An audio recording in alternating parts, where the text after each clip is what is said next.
The UN wants to evacuate nearly 100 patients facing medical emergencies in a besieged area outside Syria's capital.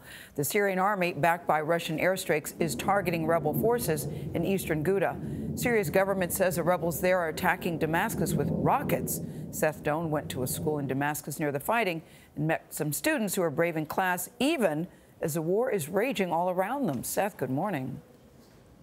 Good morning. This school is just a couple of miles from rebel-held Ghouta, which puts it dangerously close to the front lines. It was hit by a mortar, and 10 other mortars fell in just a day across the street. And today, like many days, a number of kids simply didn't show up. 1,000 students used to gather in the open courtyard for the morning pledge. That's when there were that many students and when it was safe to stand outside.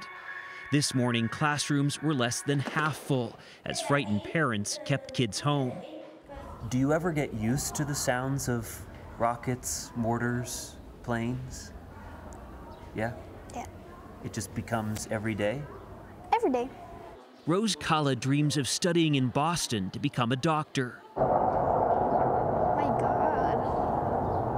Our interview kept being interrupted by the sound of warplanes. Syrian forces and their allies have been targeting rebels in Eastern Ghouta, where entire schools, hospitals, and homes have been destroyed. 10-year-old Kala was just 3 when the war began. She doesn't know much about politics, but does know about fear. What do you do when you get scared? I get in my room and I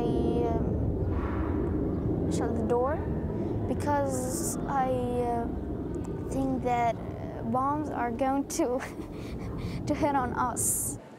About 10% of the students here fled from other war-torn places, but war found them again. Across Syria, in both government and rebel-held areas, a number of schools have been destroyed. So for all of the concerns here, at least this one is still standing. Alex? Seth Doane in Damascus. Thanks, Seth. You know, they're canceling school in Washington because of wind, and her day is interrupted at school by warplanes. It really puts things in perspective when you look at it like that. An entire generation of children has been devastated by this war in Syria.